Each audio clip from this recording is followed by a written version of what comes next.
ancestors calling me. I feel my ancestors. I feel my ancestors. I feel my ancestors calling me. I heard my ancestors. I hear my ancestors. I heard my ancestors. I hear my ancestors calling. That good? Hoodoo, often referred to as root work, conjure, or low country voodoo, is a spiritual practice deeply embedded in the history and culture of African American communities. Its origins trace back to the era of slavery in the United States, when enslaved Africans brought their spiritual traditions and practices to the New World. Stripped from their homelands, these individuals sought to preserve their cultural identities and spiritual connections in the face of brutal oppression. Enslaved Africans combined their indigenous spiritual practices with elements of Native American and European folk traditions, resulting in a unique syncretic practice. Hoodoo became a vital source of empowerment, resistance, and survival. It provided a means to protect oneself, seek justice, and communicate with the spiritual realm through the use of roots, herbs, prayers, and rituals. Spirituality. It also gives us one of the most important and simple tools, but effective ways to communicate with your ancestors. Just water. There's a ritual called libation. We'll take the water and you simply will pour it on a part of the earth or into a plant, potted plant, or if the plant is outdoor. Essentially, we want to pour it on some parcel of the earth. We are giving an offering of water to the earth, to nature. And so whether it's a potted plant or it's your front or backyard or it's a park or it's somewhere else that has a patch of earth and therefore nature, you can just have a glass of water. And you essentially will pour. And before you pour, you will call the names of your ancestors, those that you know, and you can even say, generally speaking, those which I don't know. And by calling your name, you are bringing the energy or spirit thereof to the place in which you're pouring libation and to the moment. And so I may say, Nana Yao, my grandfather Yao, drink some of this water. And then that water will, of course, communicate that I want him to drink, which is symbolically suggesting that I want him to receive the water, which means to receive life, which means to be a part of this moment. And I'll call other ancestors. And then broadly, you can say, and those I don't know by name, you too also receive this drink. And after you call those names and they've received their drink, then you can speak to them as if I'm speaking to you. You can say that I've called you all because our family is having a moment of distress. We need to have your support and guidance and show us in our dreams how to resolve this matter. And then you will see something in your dreams to do so. Or you may simply say, I'm stressed out by work or this exam or this person at work or something else that happened, on the road. Whatever the life matter may be, you can always pour libation anywhere and everywhere, anytime. It is one of the most simplest, cost-effective, but most efficient tools that you can use to stay connected, but also to get the kind of comfort and support you need in the times you need it. But you can also use libation when there is no need, just to give thanks, to say that this year has been a great year for my family and I want to give thanks. So please receive this drink and continue to support, continue to guide, continue to provide wisdom, continue to provide support for what we need to do on this side of the waters while you're on that side of the waters. And so libation, again, is a simple ritual with water that can be done anytime, anywhere, among whomever.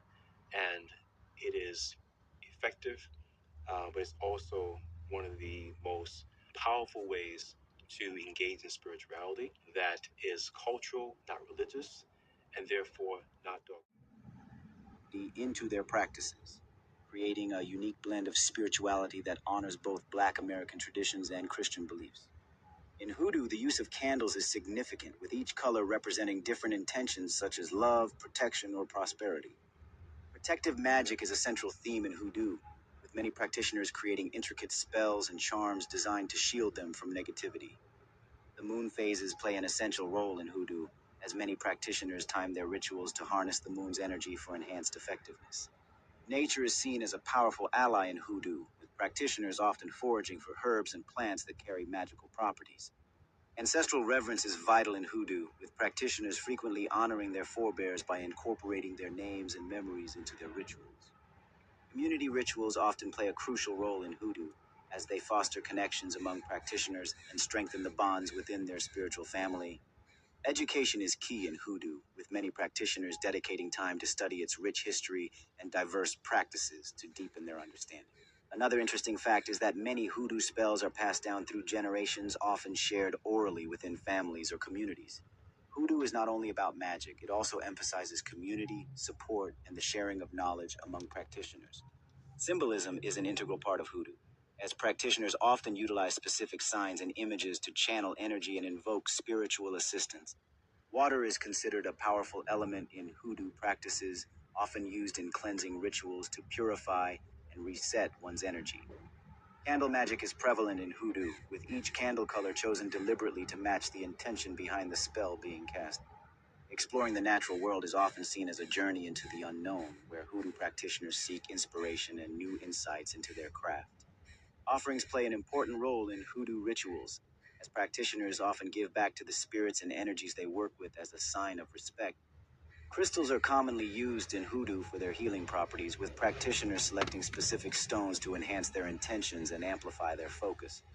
Ceremonies in hoodoo often involve group participation, where the shared energy of the participants enhances the effectiveness of the magic being performed. Crafting charms and talismans is a common practice in hoodoo, as these physical objects hold powerful intentions and serve as protective amulets. Hoodoo practitioners use elements. Children and Man at the Crossroads. Those are the staple days that Mama Ru came up with that is observed every year. Nat Turner is always on the second day of the month. High John is always the third Thursday. And then the Day of Our Fathers, Children and Mothers come after that. And the Man at the Crossroads is always on the 31st.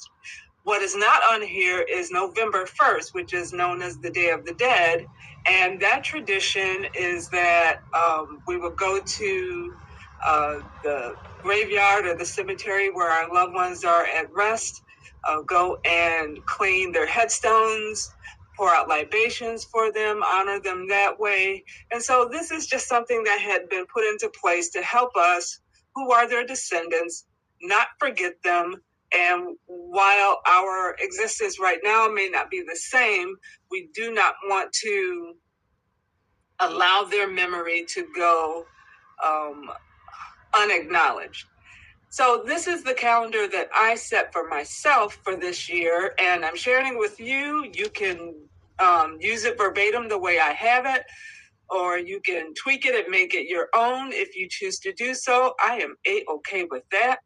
I will probably come on either live or I will pre-record something for the first day to honor the ancestors and do a simple ceremony for that. So just stay tuned. If I do come on live, I'll try to put up a notification so you know ahead of time. Otherwise, I will go ahead and pre-record it and I will make sure that it is posted on that day. But yeah, this is just for your edification, your example. It's something that will trigger you. You certainly don't have to do something every single day. I plan to, and these are the things that I plan to do, but they are simple things that it's not going to take a lot of time out of your schedule.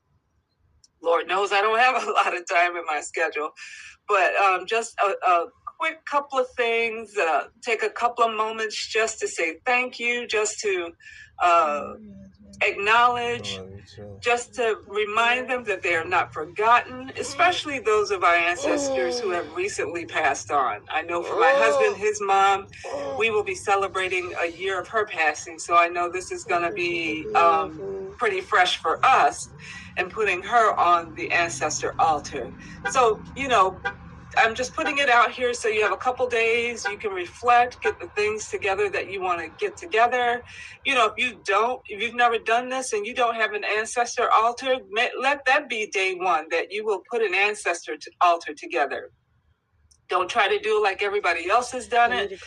You make it personal to you. You put the people on there you want on there, those who have spoken to you, whether by blood or or people in our culture who you've always admired. Put them up there, a candle, some water, and go from there.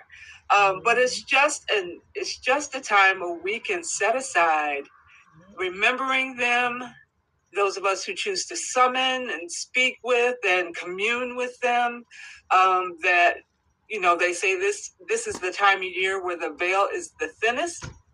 So it would be easier for us to make contact because so many of us are channeling, we are summoning, we are spending and dedicating time to them at this time. So it makes it a little easier to make those connections. But whatever way you want to observe, feel free to do that. Please do that. Whatever way you choose to. Again, this is just a template for you, example, or you can use it the way you want to use it, verbatim. It doesn't matter to me. But I'm going to do a hashtag, and it will be hashtag Hoodoo Heritage Month 2025. So if you want to use that, feel free to do so. I practice solitarily, so most of the things I do you will not see. Maybe now and then after the first, I may pop on and do something or post something. But other than that, this is going to be my own practice. I don't know if I should say holiday. Time of the year is approaching. I celebrate 4 different African American times of the year. I can't say holiday because some of them aren't just a day. Like, for instance, Black History Month is in February, an entire month. Juneteenth, which is just one day, June 19th. Black August, that's passed already. And what's coming up is Hoodoo Heritage Month, which is the month of October. So like every year for Black History Month, I just find something in Black history and I do research on it for like 15 days, and the last 15 days, until the end of the month. I do enough research to like either write a paper or like make a slideshow or whatever. I don't do it to just show to people. I just do it because I need to know about Black history. Juneteenth is just the day where I rest. Some people did not have the luxury of not going to work this year. At my job, there's like cultural or like what's it called? Floating holidays, where like if it's something cultural to you or like to your ethnicity or to your religion, you can just not come in. And so I just slept the whole day. And then Black August, you're supposed to like fast, train, learn, and stuff like that.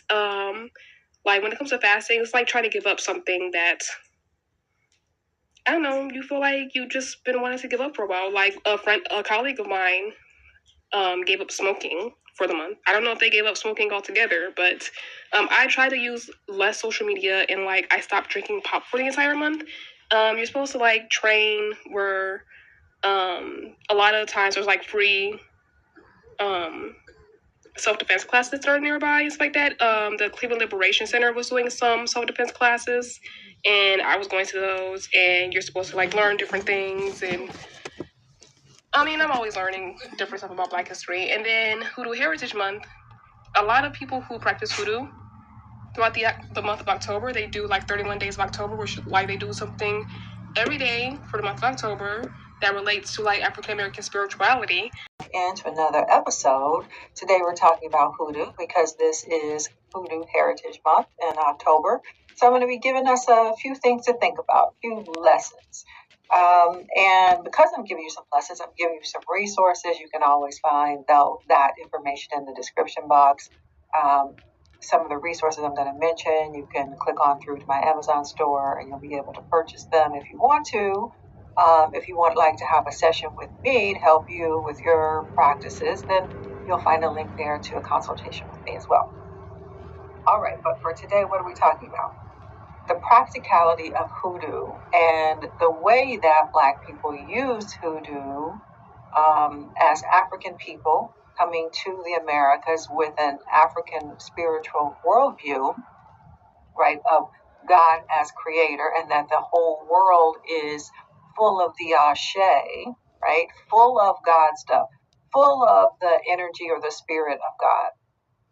And therefore, all the things on the planet can be used, right, to our benefit for our use, right? So when we talk about, using roots and herbs, These things are imbued from an African worldview, imbued with the spirit of God, or the Ashe, right? So African people came here with that understanding. And so here they were in the Low Country, which is the Carolinas, Georgia, North Florida. And they began to recreate for themselves community, of course. And they understood this is the way we make medicine. This is the way we protect ourselves, is we use the things of the earth. We use God's creation, because God's creation is full of power. It's the Ashe, okay, and the African way of thinking. So our ancestors had a particular need. That's why we say hoodoo is by and for Black Americans. It's created by Black Americans. It's for Black Americans because it helped our people survive the horrors of enslavement. Helped us to sustain ourselves, helped us to protect ourselves, to create our own medicines, to create our own food, to create everything that we needed to survive. Right? So people say, well, can other people practice hoodoo? We're not Black. Well,